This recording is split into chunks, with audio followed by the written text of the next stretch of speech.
मंगलम भगवान वीरो मंगलम गौतमो गणी मंगलम कुंद कुंदाद्यो जैन धर्मोस्तु मंगलम सर्वमंगल मांगल्यम सर्वकल्याणकारकम प्रधानम सर्वधर्माणां जैनम जयतु शासनम जैनम जयतु शासनम जैनम जयतु शासनम। यह आचार्य मानतुंग द्वारा विरचित भक्तामर स्तोत्र, जिसका मूल नाम आदिनाथ स्तोत्र है, उस पर हम लोग प्रत्येक रविवार को चर्चा कर रहे हैं। इसका तीन छंद इसके हो चुके हैं, चौथे छंद पर आज हमें चर्चा सब प्रारंभ करनी है। हम लोग 3 छंद पढ़ लें ताकि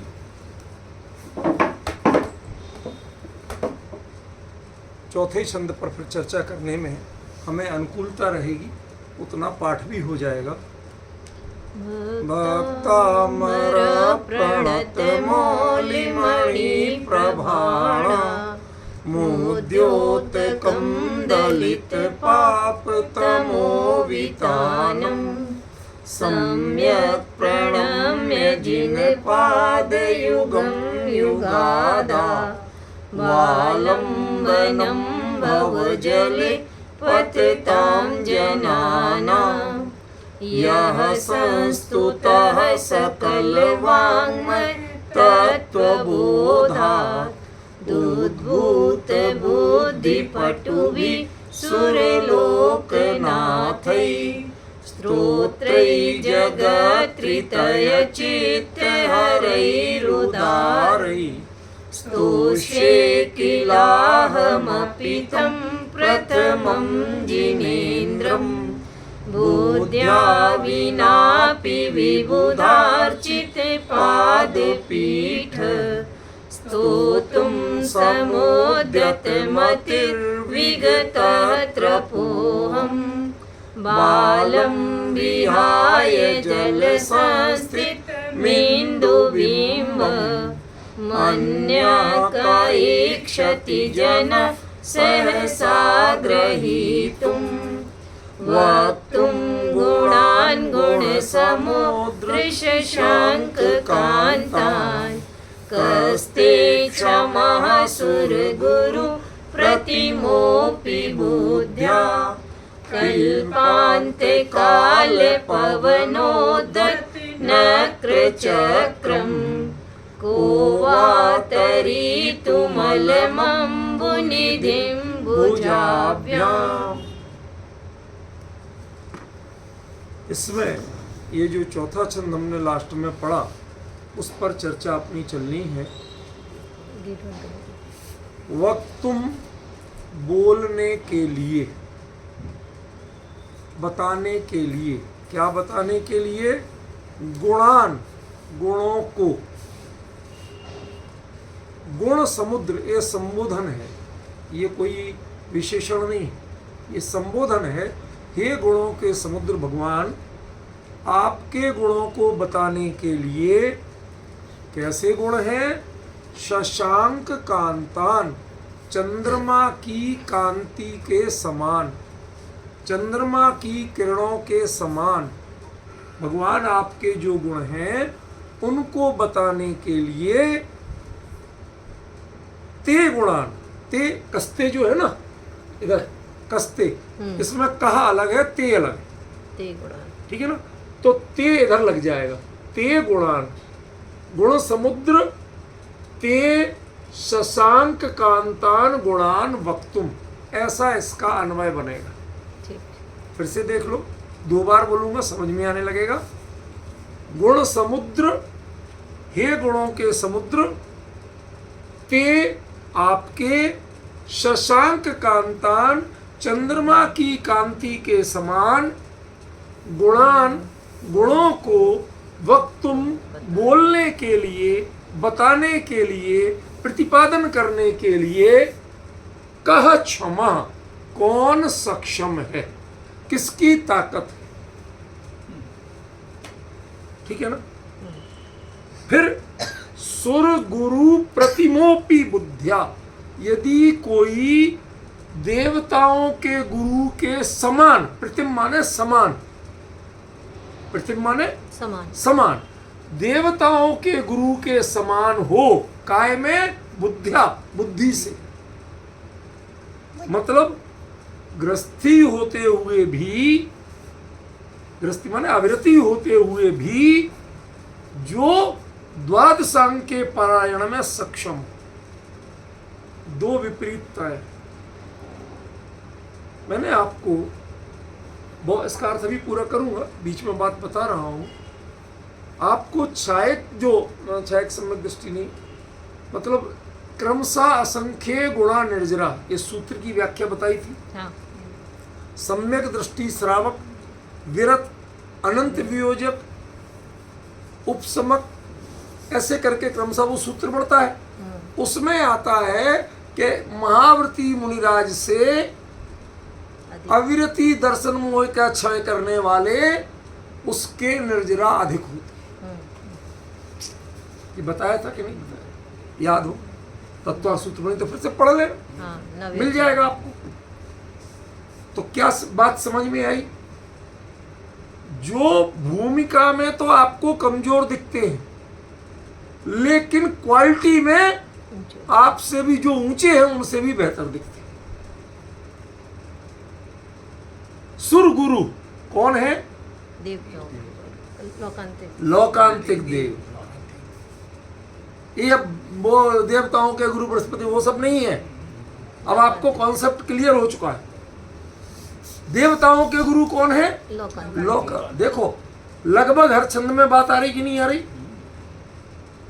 आचार्य कितनी बार कह रहे हैं, और लोग कहते हैं, कभी किसी से पूछो कि ये भक्तामर स्तोत्र किसको आदर्श बना के लिखा गया, तो एक बताने वाला नहीं मिलेगा कि लोकांतिक देवों के द्वारा दीक्षा कल्याणक में जो भगवान की स्तुति की जाती है, अनुमोदना की जाती है भावों की, वैराग्य की, उसके कारण लिखा गया।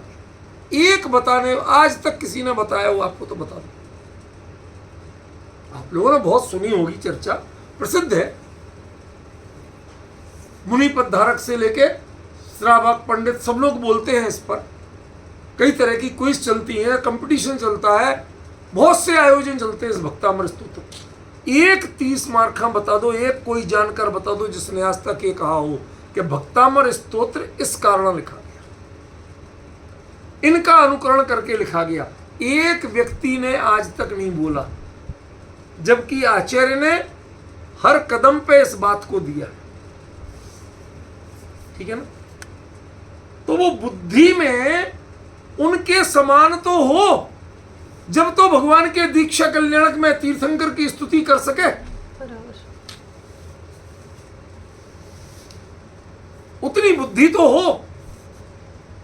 देखो क्या अंतर पड़ रहा, करना कुछ मत बोलो, क्या अंतर पड़ रहा, विचार करना। मानतुंग आचार्य कौन थे? महाव्रती। और वो अपने आप को क्या कह रहे हैं? काश मैं उनके समान होता जिन्होंने आदिनाथ प्रभु के दीक्षा कल्याणक के समय उनका स्तोत्र किया था, गुणगान किया था, वैराग्य का अनुमोदन किया था। काश मैं उनके समान होता। और वो कौन थे? वो अविरत थे।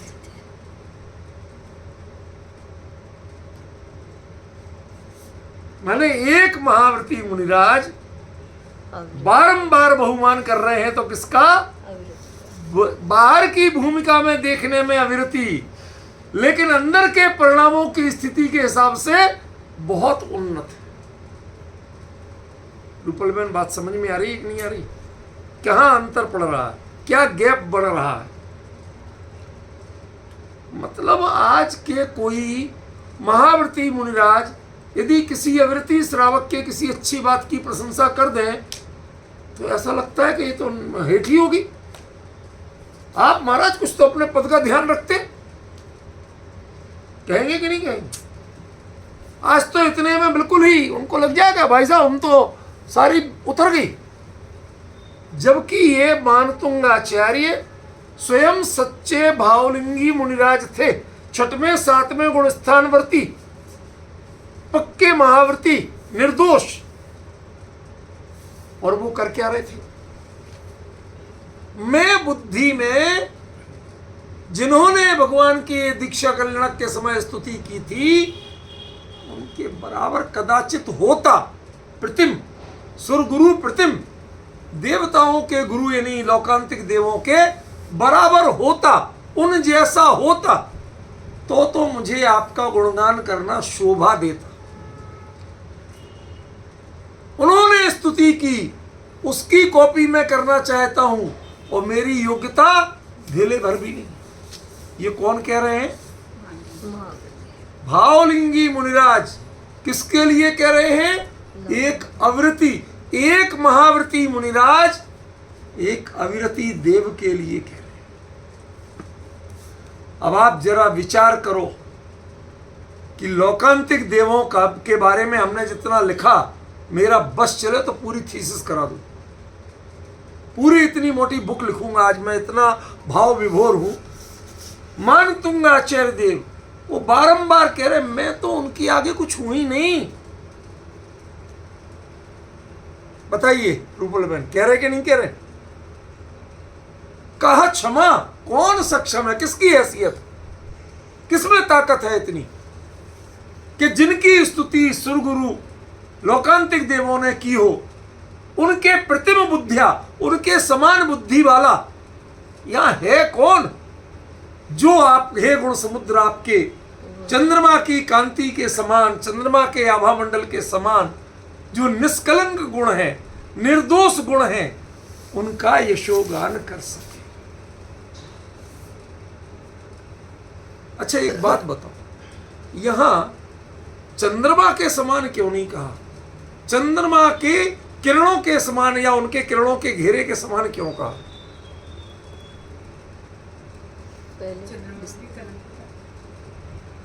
सोचो, शांत मन से सोचो। चंद्रमा में कालिक है, लेकिन उसकी किरणों में कालिक नहीं है, किरणें उजली। अब दो बातों में अंतर पकड़े। चंद्रमा में कालिक दिखती है, चंद्रमा के समान कहते तो आपके व्यक्तित्व में भी कुछ कमी बताना पड़ता।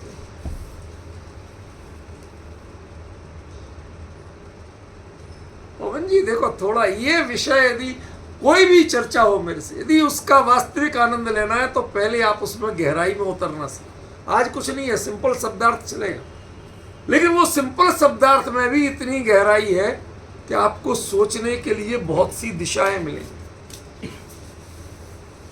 समझे? तो ये शशांक कांतान क्यों कहा रूपल बहन? चंद्रमा के समान क्यों नहीं कह? शशांक तुल्यान भी कह सकते थे, चंद्रमा के समान चंद्र बना रहता। समझ गया? चंद्रमा कहने में मलिनता का दोष आता, लेकिन उस मलिनता युक्त चंद्रमा में भी जो किरणें होती हैं वो अत्यंत निर्मल ही होती है। इसका मतलब भगवान के जो गुण हैं वो अत्यंत निर्मल ही हैं, उनमें कहीं कोई दोष लगता नहीं। समझिए? आगे देखो, कल्पांत काल, इसका अर्थ जरा समझना पड़ेगा। कल्पांत, कल्प का अंत काल, जब कल्प परिवर्तन होता है। हमारे यहां माना जाता ना, आपने 10 लक्षण की कथा सुनी होगी, मैंने अपने लेखों में भी दी है 10 लक्षण पर्व वाले, कहोगे तो द्वारा भेज दूंगा आप लोगों को ग्रुप में, पढ़ लेना। उसमें उन 10 लक्षण जो भादवे के 10 लक्षण होते हैं वहां से शुरू माना है। साल में 10 लक्षण 3 बार आते हैं, अभी भी चल रहे हैं चैत्र मास के, लेकिन एक्चुअली जो भादवे के जो, क्योंकि वो शुरुआत मानी जाती है। हाँ। 49 दिन तक विभिन्न प्रकार के मेघों से वर्षा होती है, ठीक है ना?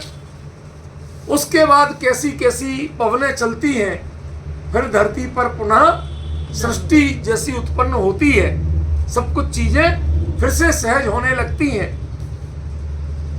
तो लोग सबसे पहले जिनेंद्र भगवान की आराधना करते हैं, 10 लक्षण धर्म की आराधना करते हैं, ये कहा जाता है। ना बराबर। तो वो कहलाता है कल्पांत काल।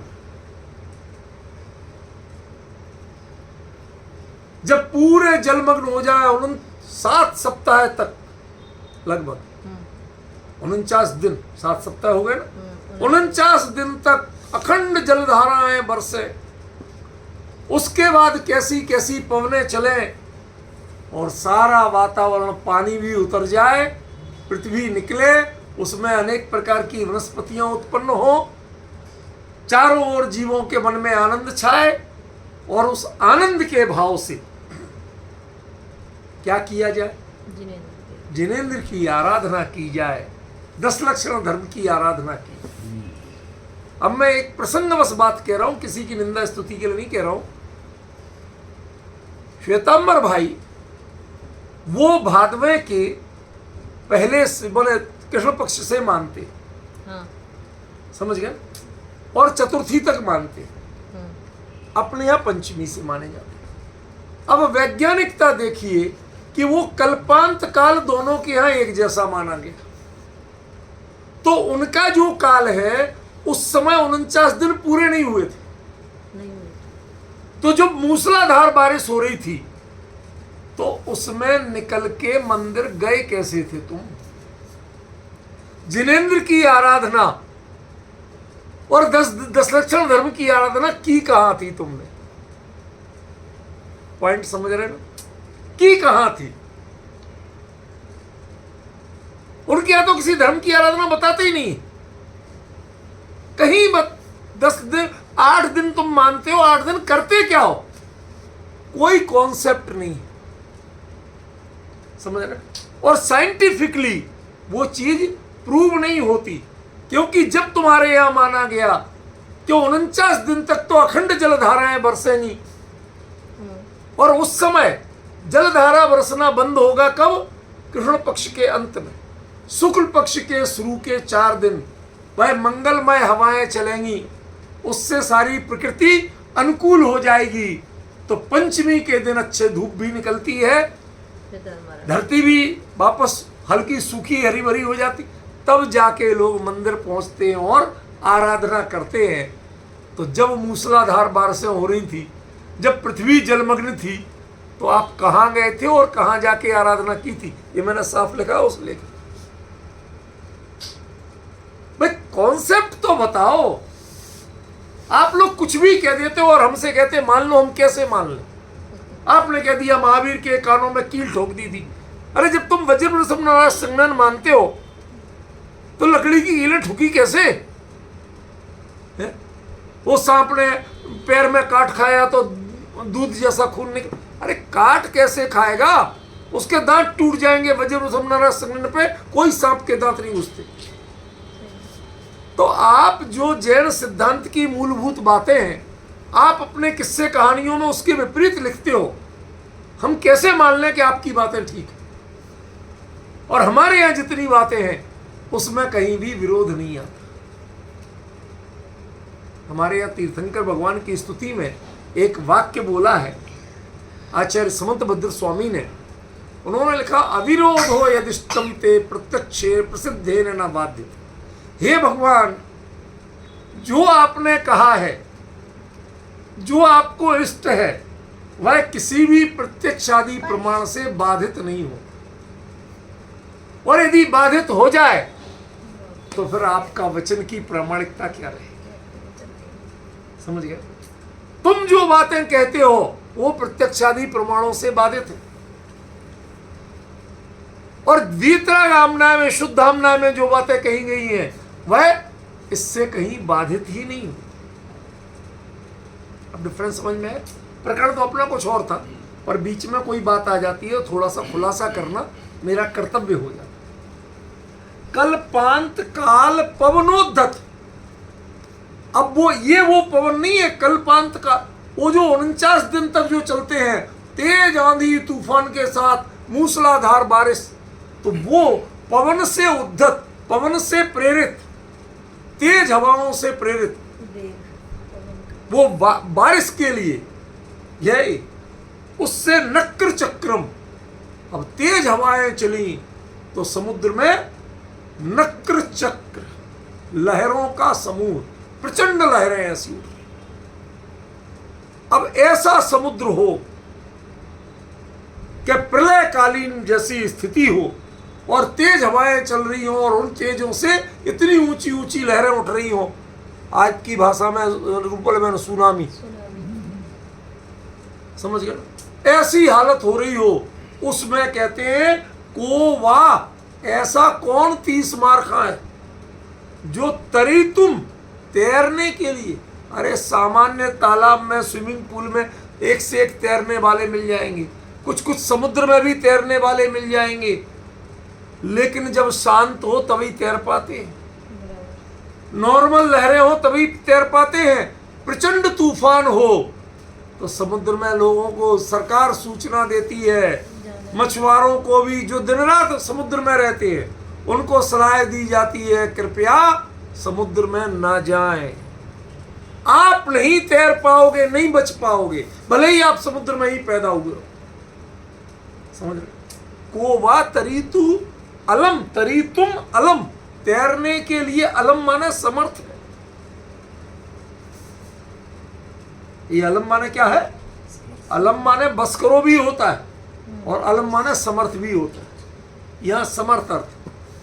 को वा तरी तुम अलम अंबु निधिम, ऐसे जिनके तेज प्रचंड तूफानों से जिसकी ऊंची ऊंची लहरें उठ रही हों, ऐसे समुद्र को भुजाभ्याम, अरे कोई बड़े पानी के जहाज से किसी और चीज से पार करे तो फिर भी कर जाए, उसको कोई अपने हाथों से तैर के पार करना चाहे, कौन कर सकता?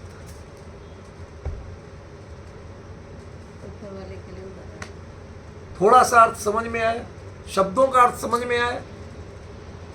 अब देखो इस बात को, इसमें रहस्य क्या है वो बताना शुरू करता हूं। भुजाभ्याम माने मेरे पास कोई अतिशय नहीं है, बात समझी? कोई अतिशय नहीं है, मेरे लिए कोई अलग से समझाने वाला भी नहीं है, मेरे लिए कोई रिद्धि आदि प्रकट नहीं है, कुछ है नहीं है। भुजाभ्याम माने मेरी अपना जो सामान्य क्षयोपशम है, सामान्य सामर्थ्य है, वही मेरी पूंजी है, इसके अलावा अन्य कोई पूंजी मेरे पास नहीं। ये मान तुमने अपनी हालत बता दी, कोई साधन नहीं है, मेरे भाव हैं और मेरा सामान्य क्षयोपशम है, इसके अलावा मेरे पास कोई सामर्थ्य नहीं। और आपके गुणों की हालत क्या है? वो हालत है कि जैसे प्रचंड तूफानों के वेग से ऊंची ऊंची लहरें जिसमें उठ रही हों, ऐसे ही प्रचंड पुरुषार्थ के वेग से जिनके गुणों में पूरा उफान हो। कौन सा गुण कमजोर है? किस गुण की परिणति कमजोर है? सभी तो अनंतता को प्राप्त हो रहे हैं। यदि वैराग्य की स्थिति भी लें तो तीर्थंकर के वैराग्य की कोई तुलना कर सकता है? लोकांतिक देव जिनसे अपनी रिफिलिंग कराने आए हो, जिनके वैराग्य के भाव को देखकर स्वयं अपने अंतर्ग के वैराग्य की पुष्टि करने आए हो, समझी? ये उनका जो वैराग्य का भाव है वो कितना प्रचंड रहा होगा। मैं इसमें अभी चर्चा चलेगी, धीरे धीरे बताऊंगा, क्लियर करूंगा कि तीर्थंकर के जो वैराग्य का भाव होता है उसकी जाति क्या होती है, ये खुलासा करना इसी से, इन्हीं पंक्तियों से। वो कैसा होता है? कल्पांत काल पवनोद्धत नक्र चक्रम। उनके हृदय में वैराग्य की जो पावर है, जो प्रेशर है, वो कितना कि जैसे समुद्र में तूफानों की ऊंची ऊंची लहरें उठ रही हों। और उनको लोकांतिक देव जैसे सुरत केवली वो वर्णन करें तो भले ही करें भाई, उनके पास स्पेशल पावर है, मेरे पास क्षुद्र क्षोभसम के अलावा कोई पावर नहीं है भुजाभ्याम। मैं बाहुओं से अपने कैसे पार कर। कल्पना करिए, एक महाव्रती मुनिराज और अविरति देवों को आज तो कोई कह दे तो सब यही तैयार है। यदि मान लो अभी कोई आते हों देव कि चलो भाई अपने थोड़े ध्यान करने फोटो खिंचाने बैठते हैं तो हमारे चमर और डोलो। नहीं, सही घटना बताता हूं। हम लोग शिमला गए थे कुछ साल पहले, कोई स्नोफॉल के दिनों में। वहां गए तो वहां अपना दिगंबर जैन मंदिर जी भी है, तो वहां कोई महाराज जी भी रुके थे। तो वहां लोगों ने बताए, कह रहे साहब यहाँ स्नोफॉल हुआ था और महाराज जी उस स्नोफॉल में बैठे ध्यान कर रहे थे। नहीं, किसका? तुम अच्छे भले कमरे में बैठे थे और स्नोफॉल के समय तुम खुले स्नोफॉल में गए क्यों थे? फोटो खिंचाने। 2 मिनट का वो वीडियो बनवा कर दुनिया में वायरल करवाया सब जगह। अरे साहब क्या गजब तपस्वी हैं। उसके बाद का वायरल नहीं करवाया कि फिर जाके कमरे में कितने हीटर जला के बैठे थे, वो वायरल नहीं करवाया। वहीं के समाज के लोगों ने बताया, क्योंकि वहां के जो मंदिर है ना, उसमें जो मैनेजर है वो हमारे गांव का, उसने हमें सब बातें बताई। समझ गए ना? अब आप कुछ समझने की कोशिश करो मैं क्या कह रहा हूं। ये प्रदर्शन नहीं था। ईमानदारी से मान तुम स्वीकार कर रहे हैं कि मैं यद्यपि महाव्रती मुनिराज हूं और वो लोकांतिक देव अविरति थे, पर 3 बातें इस छंद में अच्छी तरह ध्यान देना कि एक तो जो तीर्थंकर वैराग्य लेते हैं उस समय उनके वैराग्य का जो वेग होता है, उसका जो पावर होता है, जो पुरुषार्थ होता है, वो अप्रतिहत होता है। वह किसी के रोके रुक नहीं सकता। ध्यान रखना, कभी कोई वेग हो और उसे निकलने का रास्ता मिल जाए तो क्या करेगा? नहीं आया समुद्र, वो बांध में पानी भरा, पानी का प्रेशर बन रहा, बहुत अच्छा। अब यदि बांध में नीचे का गेट खुल जाए तो बहेगा पानी, स्टॉक कम होगा कि बढ़ेगा? कम होगा ना। तो वो अपने मन, वचन और काय तीनों की प्रवृत्तियों को अत्यंत सीमित कर देते। खास तौर पे मन के भावों को अभिव्यक्त करने के लिए सबसे सार्थक तरीका है लोक व्यवहार का, वो है वचन। और तीर्थंकर दीक्षा लेते समय आजीवन मौन व्रत लेते। मीन्स मेरा ये जो वैराग्य भाव है ये किसी दरवाजे से बह ना जाए, वो उसे अपने में संचित करते हैं। आएगा धीरे धीरे, बहुत एक एक चीज को बताऊंगा। अभी तो पूरे छंद का अर्थ कर रहा हूं ना, इसलिए थोड़ा धीरे चल पा रहा। वो वैराग्य की जाति क्या होती होगी? एक बात, उसमें एक एक लहर को समझ पाना। अभी कुछ दिन पहले रूपल में मैंने कहीं पढ़ा कि जापान में कुछ लोग समुद्र के किनारे खड़े एंजॉय कर रहे थे, तो उन्होंने देखा कि थोड़ी देर के लिए जो लहरें किनारे तक आ रही थी ना नॉर्मल, वो सारी की सारी लहरें कम से कम और नहीं तो 100-200 मीटर तक अंदर चली गई और समुद्र शांत हो गया, लहरें आना बंद हो गई, किनारा बिल्कुल पानी से रहित हो गया। जहां तक आ रहे थे उससे 100 मीटर दूर तक चला गया। तो बाकी लोग तो उसको मजे ले रहे, चलो और आगे चले और आगे चले, पानी में खेले। एक बच्चा था, उसने पढ़ा था कि सुनामी आने के पहले सारी लहरें सिमट के समुद्र अंदर कर लेता है। और ये स्थिति जहाँ 5 से 10 मिनट की होती है और उसके बाद प्रचंड सुनामी आती है। वो लड़का चिल्लाया, सुनामी आने वाली है, भागो यहां से जान बचा के।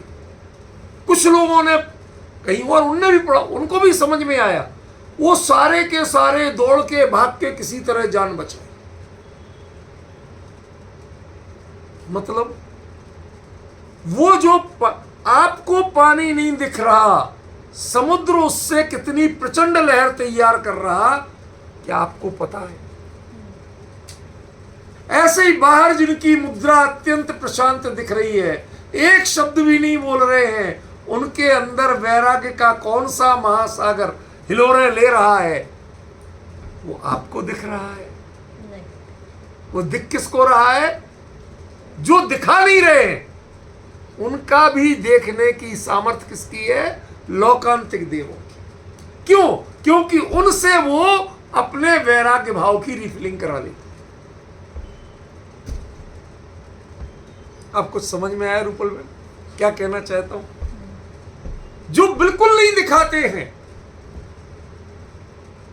उनसे वो अपने वो वैराग्य भाव के अंदर जो लहरें हैं, प्रचंड लहरें, उनको पढ़ लेते हैं और पढ़ के उनको समझ लेते हैं और उनकी अनुमोदना करते हुए अपने अंतरंग में वैराग्य भाव की पुष्टि कर लेते। समझ गए? ये क्षमता भी तो चाहिए। मान तुम कहते कि हम में कहां ताकत है, वो लौकांतिक देव हैं, श्रुत केवली हैं, वो उतना पढ़ना जानते हैं, वो अविरति होते हुए भी महावृत्तियों से ऊपर वैराग्य की भावना संजोना जानते।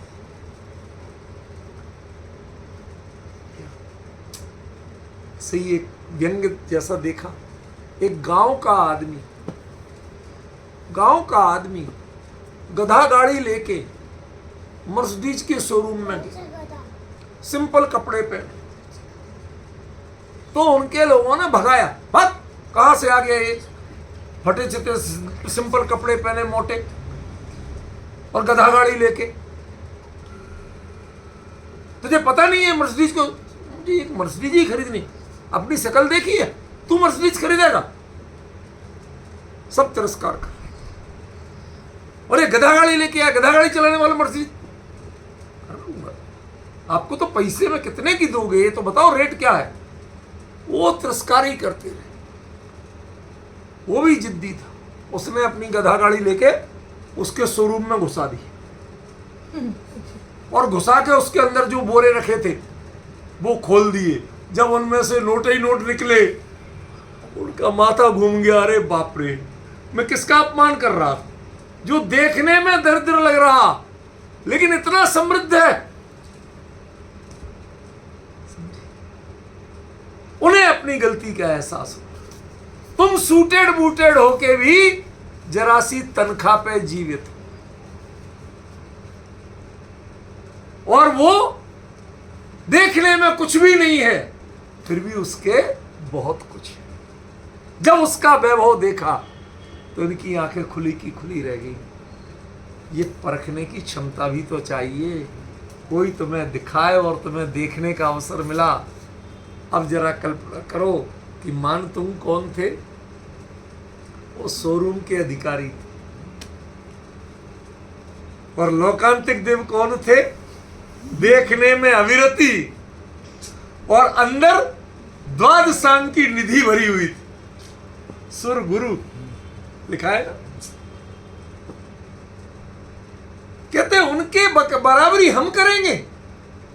आप कल्पना करिए रूपल बहन, लौकांतिक देव अविरतियों की बराबरी हम करेंगे। ये शब्द कौन बोल सकता? जिसने लौकांतिक देवों की गरिमा महिमा को पहचाना हो, उनकी अंतरंग प्रणति को पहचाना हो, वो मान तुम बोल सकते हैं। आज के अभिमान मेरू तो बोल ही नहीं सकते। वो तो कहेंगे हम पिच्छी वाले हैं, हमारे आगे तुम होते कौन हो? दूसरे नहीं ने। लेकिन ये मान तुम थे, वो समझते थे, उन्होंने बहुमान किया बारंबार। अभी स्तोत्र शुरू नहीं हुआ है। शुरू कहां से होगा? जब कहेंगे मत्वेति नाथ तव संस्तवनम मयेद मारभ्यते, वहां से आरभ्यते। मैं 8वें छंद से कहते मैं शुरू कर रहा हूं। 7 छंदों तक स्तोत्र शुरू नहीं हुआ है। ये तो वो उन लोकांतिक देवों का बारंबार बहुमान कर रहे और अपनी कमजोरी दिखा रहे। मैं आपके आगे कुछ भी नहीं हूं। आपने जैसे उनके वैराग्य को, जैसे उनके गुणों को पहचाना था, हम तो उतने पहचानने में समर्थ ही नहीं है। आपकी ही बातें थोड़ी बहुत सुन के और अपनी ओर से बनाने को तैयार हो। समझिए,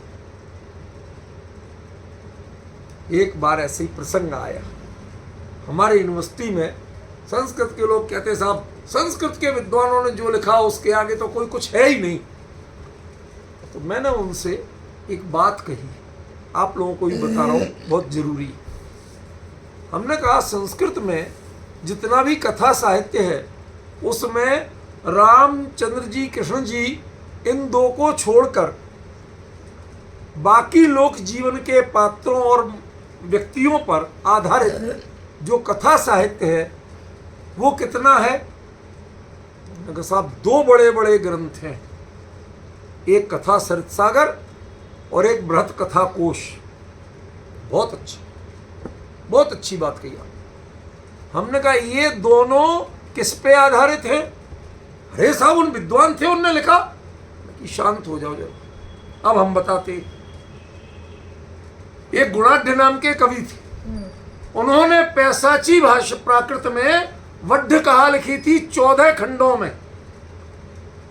राजा ने तिरस्कार किया, पूरी कथा नहीं सुना रहा हूं आपको।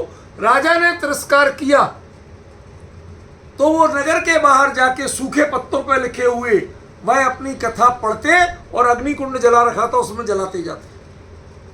कि जब राजा ही नहीं की इज्जत कदर करता है इसकी, तो हम क्या सुनाए किसी को?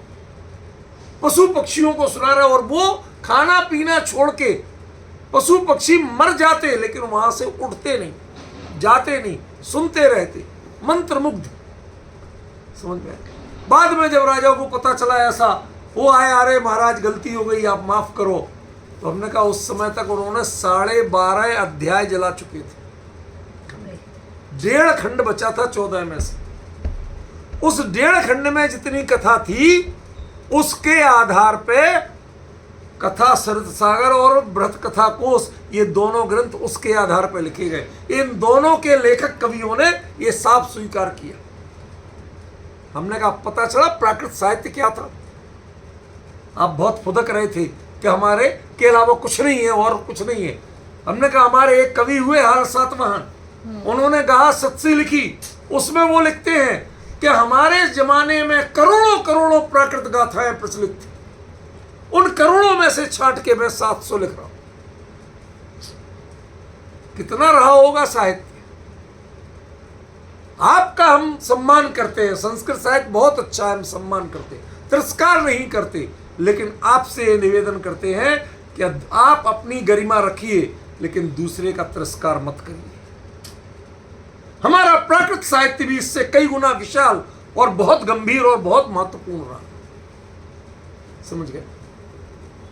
तो ये दृष्टांत था, ये कोई सिद्धांत नहीं था मेरा। ऐसे ही आचार्य यहां कह रहे हैं कि वो कहने को तो अविरति थे, लेकिन उन अविरतियों ने जैसी स्तुति की थी लोकांतिक देवों ने भगवान के वैराग्य के प्रसंग की, हम अपने छोटे छोटे हाथों से वो समुद्र को पार करने वाले, वो भगवान के वैराग्य के भावों को शब्दांकित करने वाले,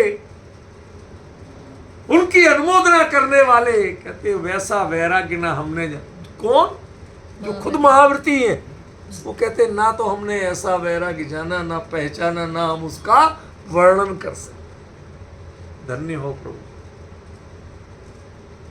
3 शब्द बोले मैंने रूपल बहन, वैसा वैराग्य ना हमने जाना, ना आज तक उसको पहचाना और ना उसको वर्णन करने की सामर्थ हमारी है, जैसे सुर गुरु देवर्षि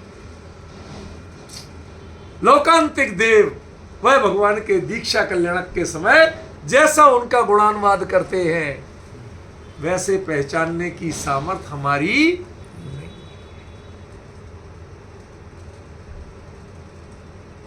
एक कुंद कुंद थे जिन्होंने लोकांतिक देवों के बारे में शब्द कहे बिना बहुत कुछ कहा है, और दूसरे ये मान तुंग है जिन्होंने खुल के बोला है अपने आप को। अरे सुर गुरु जो भी होंगे तो देव ही तो होंगे, और देव गारंटी से अविरति होंगे कि नहीं होंगे।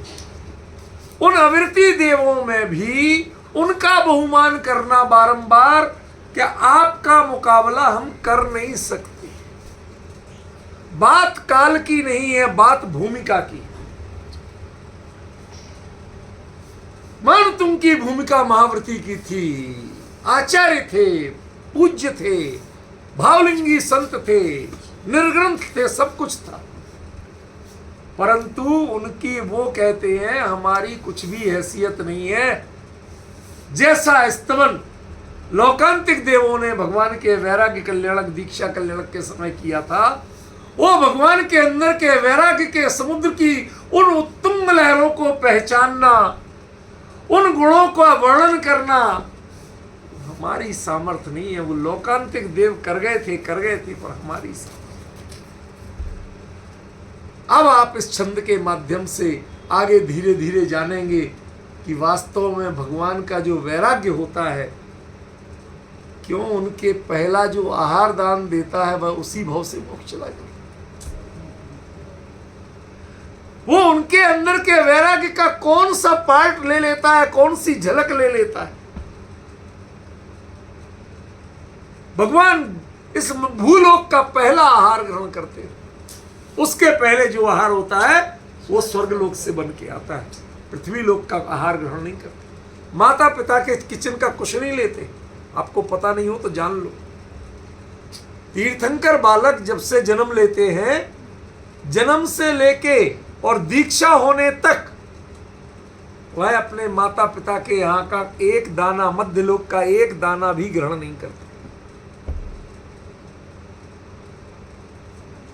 समझ रहे हो आप? पहला आहार यदि मध्यलोक का ग्रहण करते हैं तो कब ग्रहण करते हैं? दीक्षा के बाद, जब पहली पारणा होती है, उपवास के बाद जो पहली पारणा होती है उस समय ग्रहण करते हैं।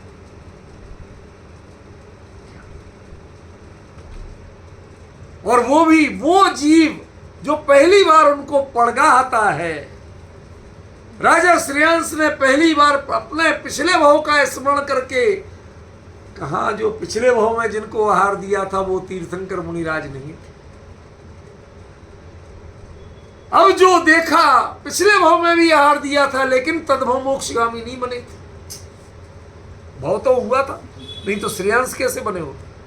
मुनिराज को दिया था। इसका मतलब है सामान्य मुनिराज को आहार दान देना और तीर्थंकर मुनिराज को आहार दान देना, इन दोनों में जमीन आसमान का अंतर है। तीर्थंकर उस भाव से मोक्ष जाते हैं क्योंकि वो तीर्थंकर होते हैं, लेकिन ये एक बार उनके व्यक्तित्व की झलक पाते हैं, एक बार आहार देते हैं, इतना सीख लेते हैं कि उसी भाव से गारंटी से भी मोक्ष। सारे कल्याणक मनाने वाला 100 धर्मेंद्र वो भी अगले भाव से जाएगा, लेकिन वो एक काम किया, आहार दान दिया और कुछ नहीं, उसी भाव से।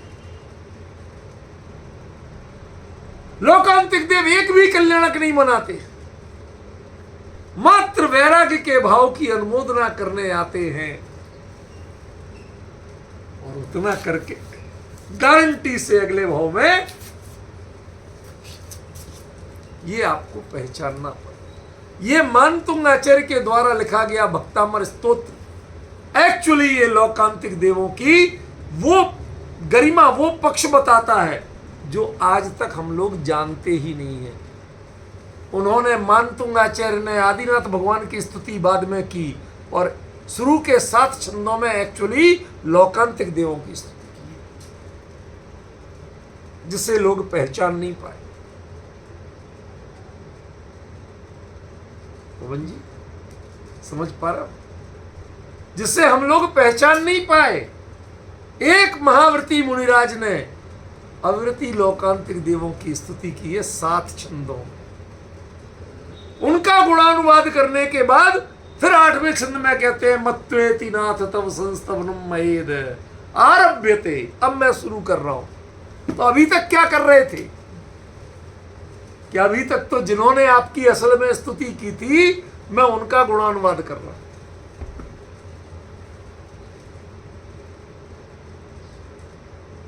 सच बताइए, कभी कल्पना भी की थी भक्तामृत पढ़ते समय कि ये 7 छंद है क्या?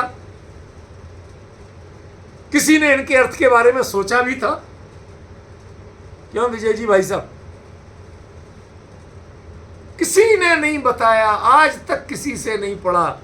ये मैंने आज से लगभग 40 साल पहले भी थोड़ा संक्षेप में किया था। अब थोड़ा पूरा डिटेल मैटर मिल गया तो मैं बड़े कॉन्फिडेंस के साथ कर। पर रूपल मैन 40 साल पहले भी यही अर्थ किया था, ये ध्यान रखिएगा। और इसी अर्थ के कारण ललितपुर जैसी जगह जहां मुमुक्षुओं की संख्या नाम मात्र है, वहां जहां मुश्किल से 25-30 मुमुक्षु थे, वहां पर दोपहर की सभा में भी 600, 800 लोग सुनने वाले होते। और बड़ी बात क्या कि माइक नहीं होता था। ऐसे पिन ड्रॉप साइलेंस, किसी को कोई बोलने छींकने खांसने नहीं देता था। भाई साहब सुनने दो, डिस्टर्ब मत कर। क्योंकि भक्तांबर पे वो कहते थे ऐसी चर्चा ना जीवन में सुनी तो दूर कल्पना तक नहीं की थी। और मजे की बात बताऊं तो मुझे लोकांतिक देवों पर ये ना लेख लिखा था ना ये स्वरूप पता था। जो मैंने अभी बाद में प्रवचन सार की चर्चा चरणान योग चूलिका के समय जो जाना, वो चीज पहले मुझे उतनी विस्तार से पता नहीं।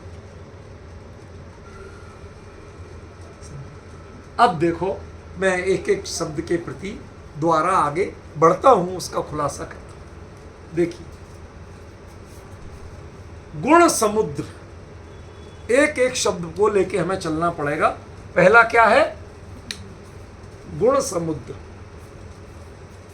आज अभी जितना समय बचा है उसमें चर्चा इस पर चलेगी। पहले ये बताओ कि दुनिया में जितने भी बांध होते हैं उनमें प्योर सीमेंट से ही उनको जो घेरा बनाया जाता है वो प्योर सीमेंट। एक दाना भी रेत का गया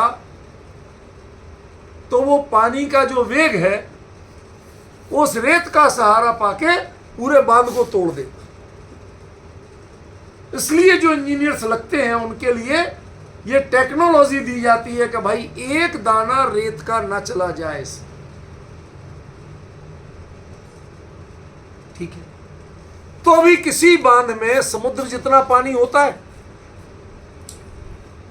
अरे रूपल बहन बताओ ना, कुछ पूछ रहा हूं। किसी भी डैम में समुद्र जितना पानी होता है? नहीं होता। पक्की बात है ना। और जो समुद्र होते हैं उनके किनारे अकेले रेत के बने होते हैं, एक भी सीमेंट का दाना नहीं होता।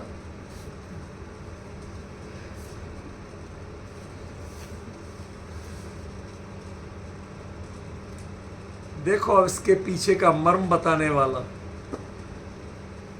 क्या मर्म है? कौन है मुनिराज को बचाने वाला? सर्दी से बचाने के लिए कपड़े नहीं, भूख प्यास बीमारी से बचाने के लिए नौकर चाकर दवाइयां खाना पीना नहीं। क्यों? शेर आदि के आक्रमण से बचाने के लिए सैनिक नहीं? कुछ होते नहीं होते। अत्यंत निष्प्रह, अत्यंत निरुपाय है, कुछ भी नहीं है। फिर भी उनके परिणामों के वेग को कोई मलिन नहीं कर पाता, उनकी मर्यादा का उल्लंघन नहीं कर पाता। फिर भी उनका जीवन निष्कलंक बना रहता है। और हमारे लिए चारों ओर रक्षा करने वाले हैं, साधन जुटाने वाले हैं, सेवा करने वाले हैं, उसके बावजूद गारंटी है वो निकलते हैं तो कितने लोग चौका लगा के पड़घाने के लिए तैयार होते हैं, और हम मांगने निकलते हैं तो हर 10 में से 9 दरवाजे से ठुकराए जाते हैं। सही है क्या गलत? बताइए आप। वो नंगे पैर चलते हैं तो वहां के उनके पैरों के स्पर्श की धूल को लोग माथे लगाने के लिए सौभाग्य मानते हैं।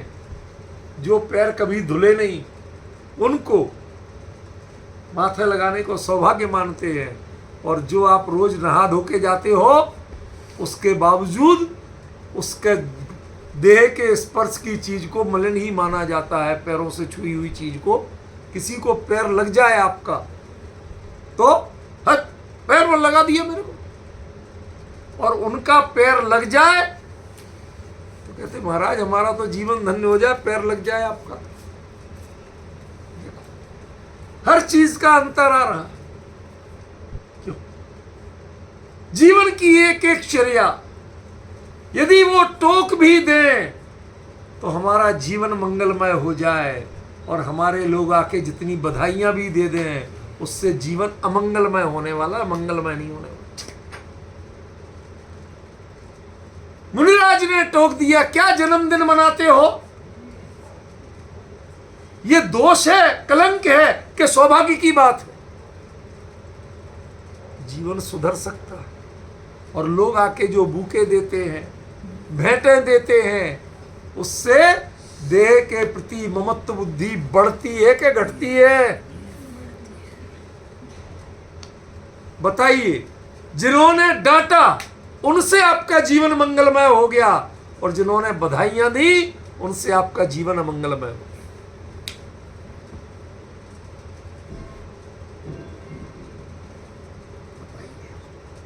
गुण समुद्र, समुद्र से ही रत्न निकलते हैं।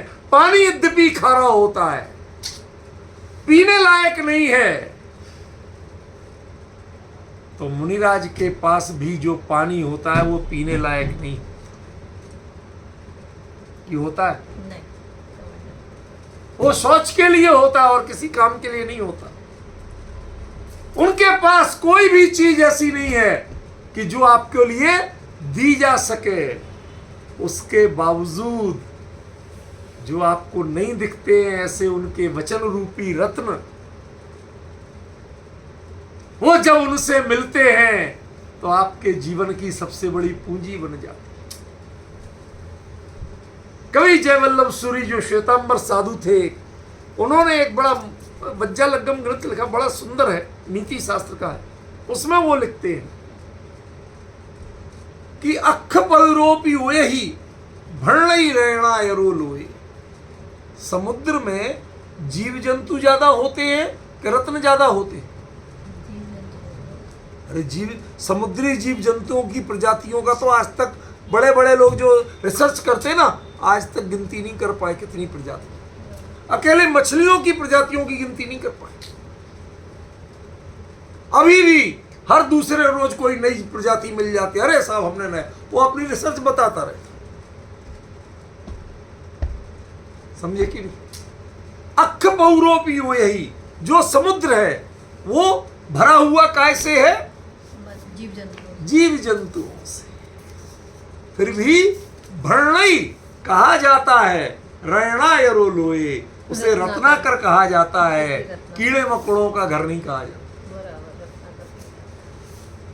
ऐसे ही बहुदेह मैली सुगुण थैली, सोच गुण साधु लय। देखो तो शरीर पे जगह जगह मैल लगा हुआ, बाल बेतरतीब हो रहे हैं, एक भी चीज बैलेंस में नहीं है। उसके बावजूद जो रोज नहा धो के बाल संवार के तैयार होके टिपटॉप रहते हैं, उनके पवित्रता नहीं होती है जीवन में, लेकिन उनके मलिन शरीर में भी अत्यंत पवित्र व्यक्तित्व निवास करते। गुण समुद्र, रत्नाकर। अब समझ रहे, समुद्र के कई विशेषण हैं, वो सारे के सारे घटित होंगे इन पर जब वो पूरा समझोगे। पहला क्या बताया था? जिस रेत में चिपकाने वाला एक भी तंतु नहीं है, एक भी तत्व नहीं है, ना सीमेंट है ना गोंद है, कुछ है नहीं है, उसके बावजूद उसके किनारे पानी मर्यादित रहता है, उसके मर्यादा का उल्लंघन नहीं करता। ऐसे ही नग्न दिगंबर रहते हैं। हमारे यहां तो कोई हो जाए तो वो आदमी, पता नहीं, अभी कोई कहीं दिख जाए सभा में कोई कपड़े उतारने लगा तो लोग कह रहे हैं कितना लंपट आदमी है, बदमाश है, गुंडा, कुछ भी कहेंगे, देखना पसंद नहीं करें। और वो आ जाए हाथ जोड़ देते तो हाथ जोड़ के सब स्वागत करने को तैयार। आप सोचिए, कोई मर्यादा नहीं है, बाहर में कोई बंधन नहीं है, उसके सब कुछ खुला है, उसके बावजूद उन्होंने कभी अपनी मर्यादा छोड़ी नहीं, एक भी बंधन नहीं बांधा, फिर भी मर्यादित हैं, उनके भाव मर्यादित हैं, उनका इंद्रिय मर्यादित है, उनका पूरा व्यक्तित्व मर्यादित है। और आप सब कुछ ढक के बैठते हो, फिर भी आए दिन बांध टूटते हैं और कुछ नहीं होता। बोलिए, किसी बांध की गारंटी है? बनाने वाले खुद कहते हैं भाई साहब ज्यादा से ज्यादा 80 साल की गारंटी, और वो भी कब? कि जब मेंटेनेंस कराते रहोगे तब। रूपल में वो भी कब? जब मेंटेनेंस कराते रहोगे तब।